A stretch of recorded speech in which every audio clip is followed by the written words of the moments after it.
Oke, baik. Assalamualaikum warahmatullahi wabarakatuh. Waalaikumsalam warahmatullahi wabarakatuh. Oke, saya sambil mulai share screen saja dulu. Sambil kita tunggu yang lain.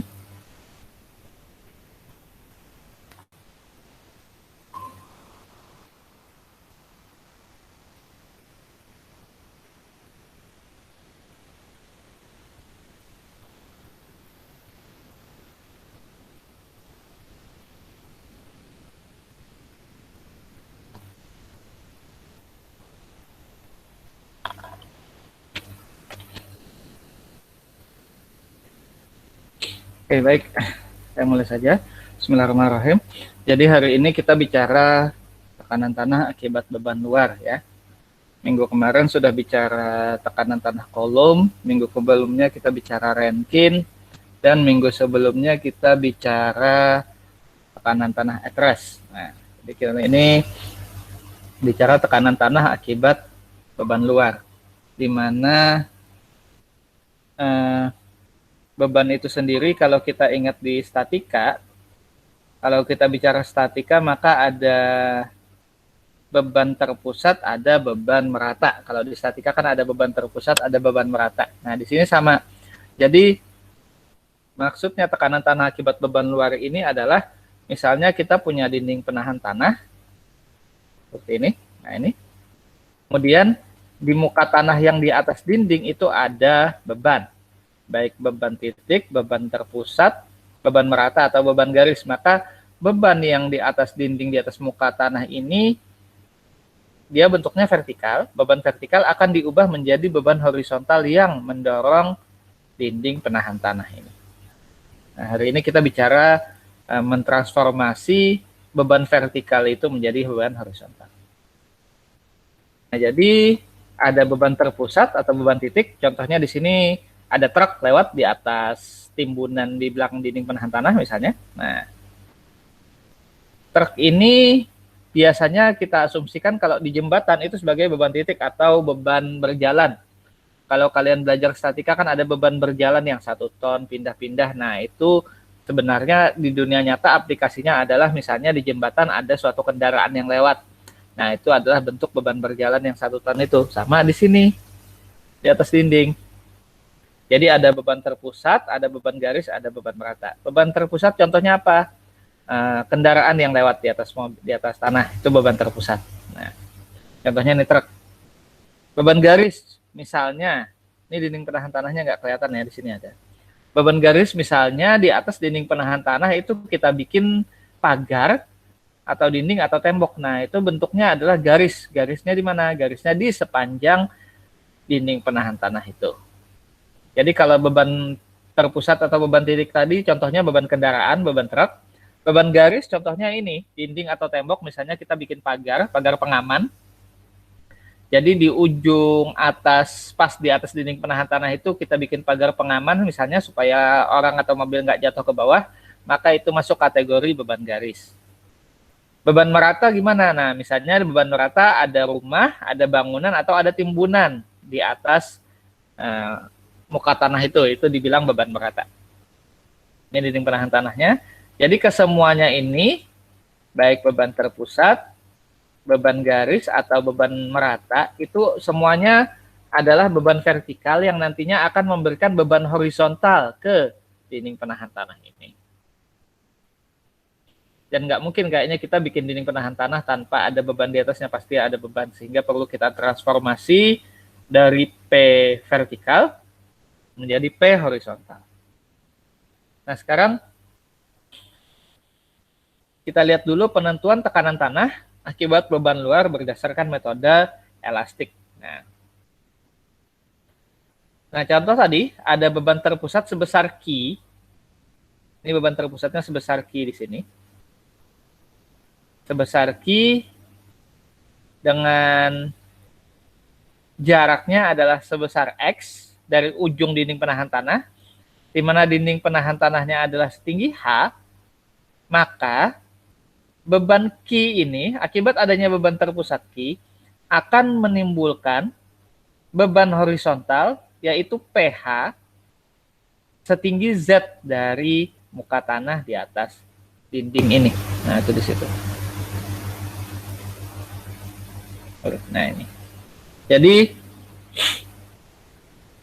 ini ada beban terpusat Q besar, dengan jarak X sama dengan X dari sini, dari dinding penahan tanah yang setinggi H, maka Q besar ini akan berubah menjadi PH, yaitu beban terpusat ke arah dinding yang jaraknya adalah sebesar Z dari muka tanah di atas dinding. PH ini sendiri sebenarnya adalah gabungan dari pressure distribution yang di sini. Nah, jadi akibat Q akan muncul beban merata. Yang mana beban merata itu kemudian akan kita ubah menjadi beban terpusat sebesar PH dengan jarak Z dari atas muka tanah. Di mana tinggi muka tanahnya adalah H, dengan jarak X sama dengan M kali H, dan Z sama dengan N kali H. Maka menurut Bosines, Q beban terpusat tadi itu kalau kita ubah menjadi beban horizontal atau beban lateral, maka PH sama dengan Q per 2PZ kuadrat dikali 3 sin kuadrat beta cos kuadrat beta min 1 min 2 mu cos kuadrat beta per 1 plus cos beta.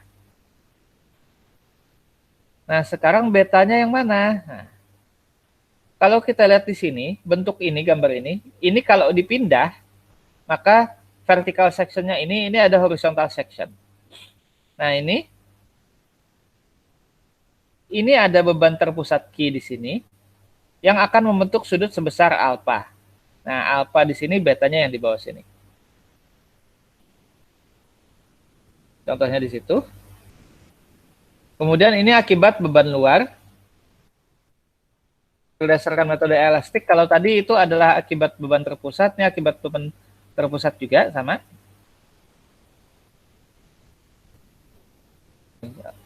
Jadi kalau R-nya sama dengan X, maka X sama dengan M kali H, dan M sama dengan X per H.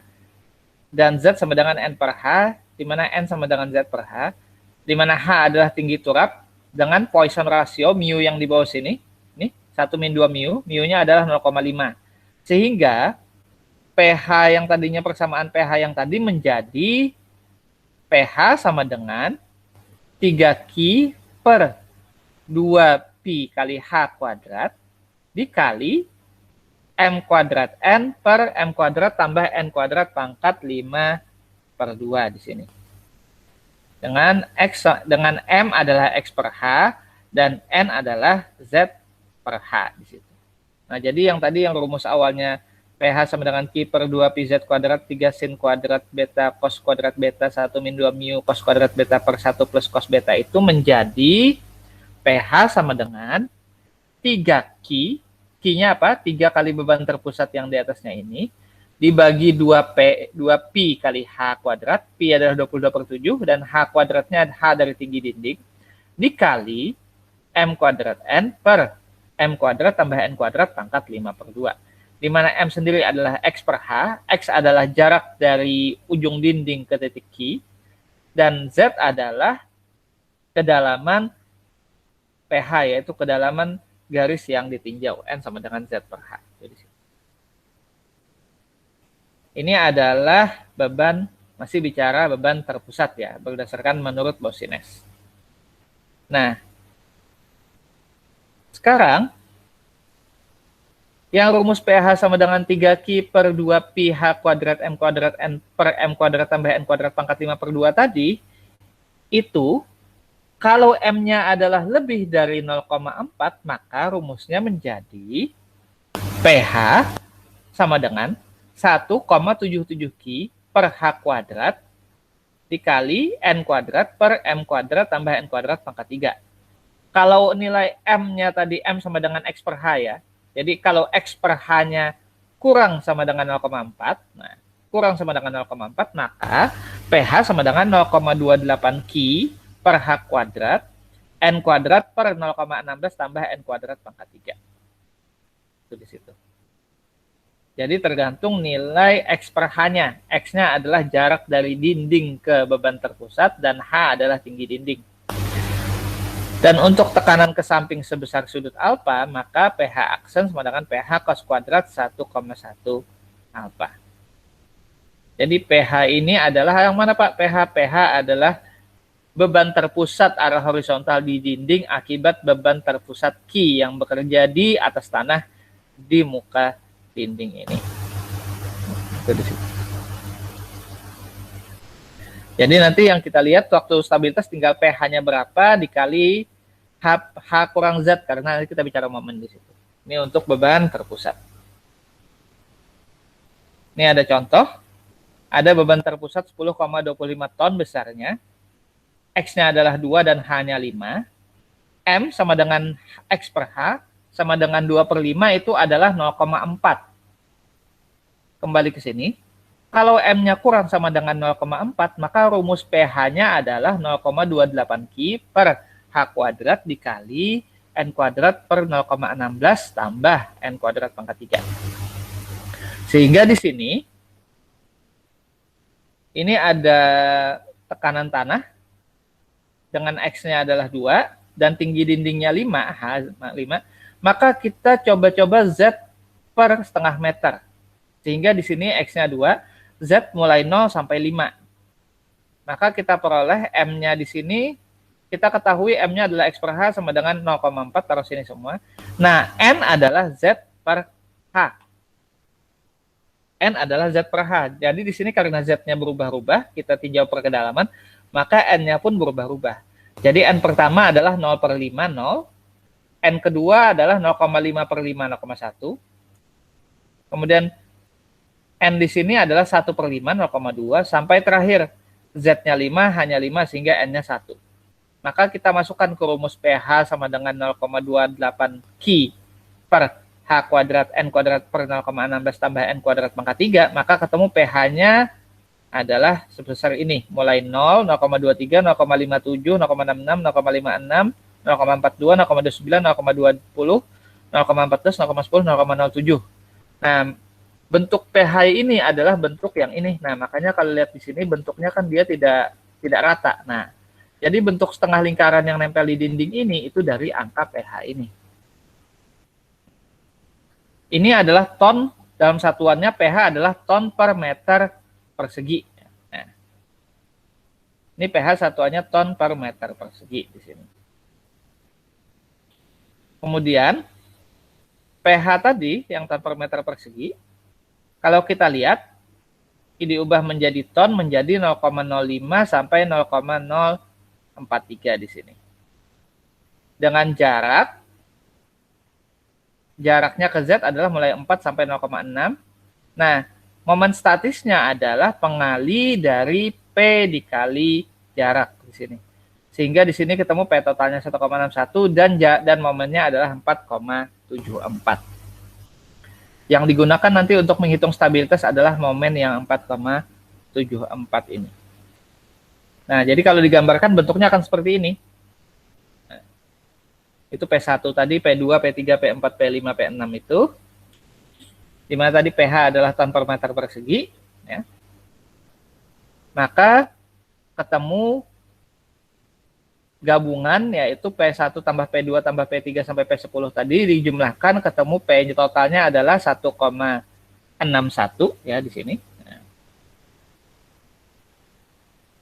Dengan jarak titik beratnya adalah 2,94 Nah, 1,61 kali 2,94 itu ketemunya tadi yang 4,74 di sini.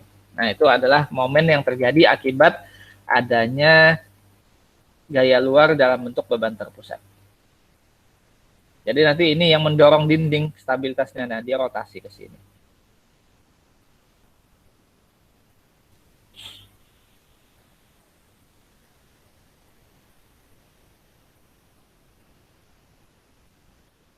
Nah, sekarang kalau beban garis tadi, contohnya kayak pagar atau dinding penahan tanah atau tembok ya, kalau pagar atau tembok, maka misalnya karena dia beban garis itu beban merata, maka adalah Q per unit length, Q kecil, perpanjang. Kalau tadi kan beban terpusat Q besar.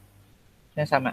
Misalnya ini ada dinding setinggi H, jaraknya X, dengan beban meratanya Q, maka kalau M-nya kurang lebih dari 0,4, pH-nya sama dengan 4 per Pi, Q per H besar, dikali M kuadrat N tambah M kuadrat tambah N kuadrat dikuadratkan. Sedang kalau M-nya X per H-nya kurang sama dengan 0,4, maka pH-nya adalah Q per H. Q tadi Q kecil adalah beban merata tembok atau dinding tadi, beban garisnya, dikali 0,203 kali N per 0,16 tambah N kuadrat. Nah, ini adalah nilai pH untuk beban garis di atas muka tanah di belakang dinding dengan jarak setinggi sebesar X dan tinggi dinding adalah H di sini. Nah, sama seperti tadi, karena X per H-nya 0,4, maka kita gunakan rumus yang di bawah. pH sama dengan Q per H kali 0,203 kali N per 0,16 tambah N kuadrat. Jadi karena dindingnya 5 meter, tadi kita susun lagi Z-nya per setengah meteran, X-nya 2, M-nya 0,4, maka N-nya tadi adalah Z per H, 0, 0,1, 0,2, sampai 1. Masukkan ke rumus pH sama dengan Q, Q-nya berapa? Nah, ini Q-nya ada 10,25 ton per meter lari. Jadi Q, beban garis Q-nya adalah satuannya ton per meter lari. Kalau Q besar beban terpusat tadi langsung ton. Maka pH sama dengan ton per meter persegi, ketemunya 0, 0,144, 2,08, 2, sampai ke di sini adalah 0,31 yang paling bawah. Ketemu P-nya, bebannya adalah pH tadi di situ, ketemu P-nya adalah 5,53 di sini.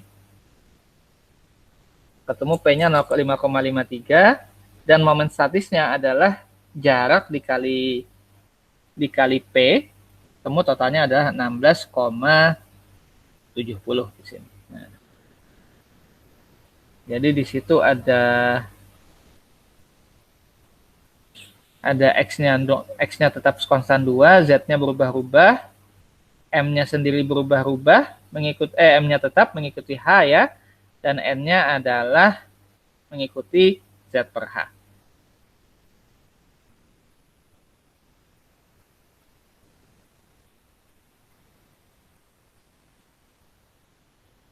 Ini adalah bentuk gambaran dari beban P akibat beban garis tadi.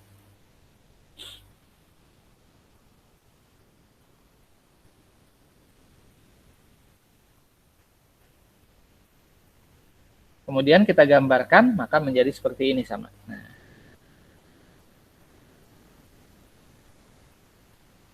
jadi ini adalah P-nya tadi 5,53, dari situ datangnya.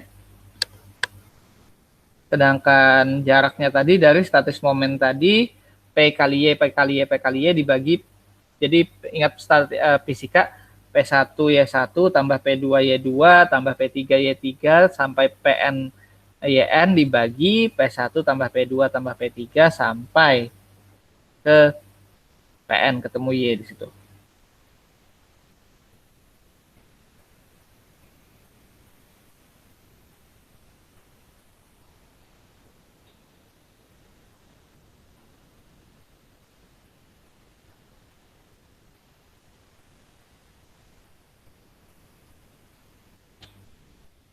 Oke, nah sekarang kalau ada akibat merata sebagian, Ini misalnya di situ ada jaraknya A dengan lebar B, beban meratanya.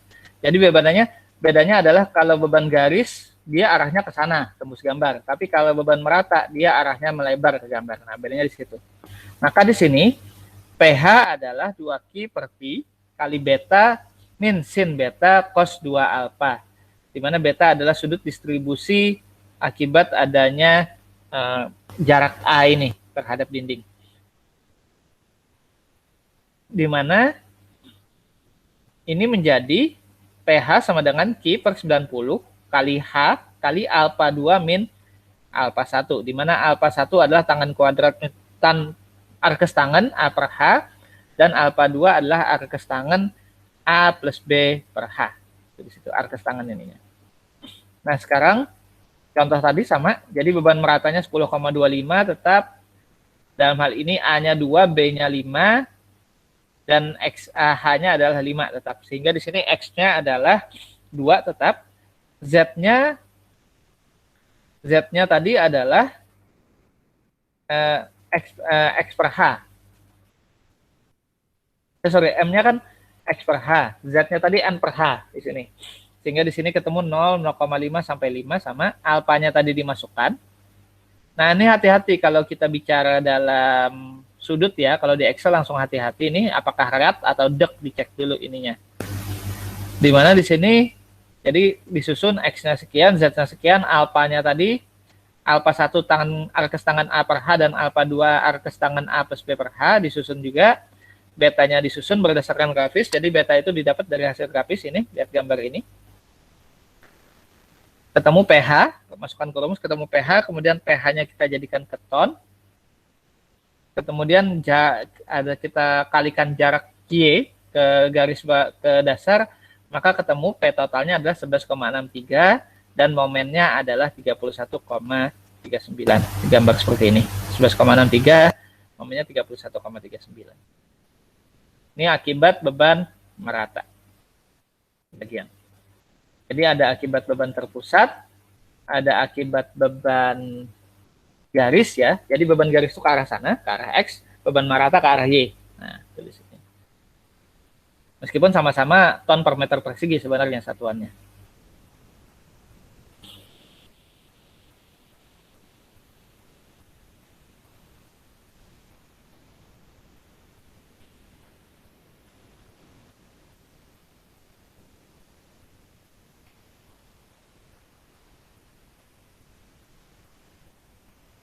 Oke, sampai sini ada yang mau ditanyakan?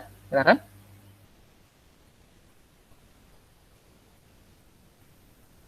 Jadi ini kita gunakan kalau ada beban di atas dinding. Kalau di atas dinding nggak ada beban, alhamdulillah. Cukup pakai kolom sama rankin kemarin. Tapi kalau misalnya kalian nimbun contohnya jalan yang mau ke Balangan. Kalau kalian pernah ke Balangan itu kan jalannya kan pas di atas tebing kan, di bawahnya tuh dinding penahan tanah, yang di kirinya itu kalau dari Banjar. Nah, itu kan pasti ada beban titik yang lalu lalang, beban kendaraan, mau nggak mau harus kita cek tadi pakai ininya, pakai bosines tadi.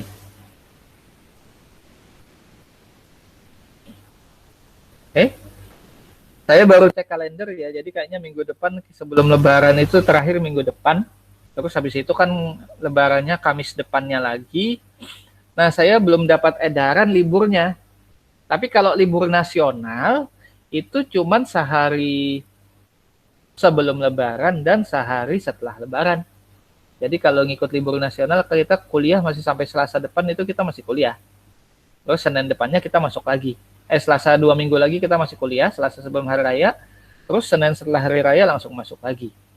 Sementara sih itu, jadi belum ada edaran baru, jadi libur kuliahnya cuma sehari sebelum sama sehari sesudah. Jadi minggu depan kita bicara stabilitas dinding gravity wall, baru setelah hari raya bicara cantilever, baru nanti tanggal 1 Juni UAS. Tapi 1 Juni sendiri libur, saya lihat Hari Kesaktian Pancasila. Jadi tekniknya kita ketemunya UASnya kalau nggak tanggal 30, kalau nggak tanggal 30 ya tanggal 2 sebenarnya. Tapi jadi pas ini materinya sesuai dengan yang ada di e-learning. Oke, silakan kalau ada pertanyaan.